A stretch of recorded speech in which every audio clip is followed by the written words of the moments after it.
Yahoo, salam sejahtera bagi kita semua.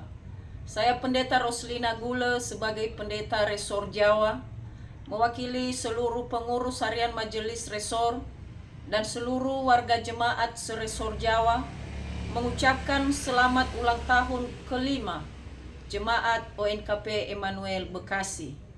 Selamat menikmati dan mensyukuri tuntunan Tuhan dalam menjalankan iman segenap warga jemaat ONKP Emmanuel Bekasi sambil menghayati firman Tuhan.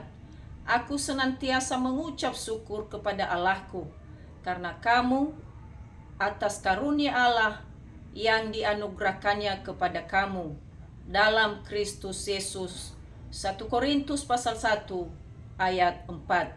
Semoga Roh Kudus yang terus memimpin dan menginspirasi warga jemaat ONKP Emmanuel Bekasi dalam perjuangan menjadi saksi Kristus di tengah-tengah dunia.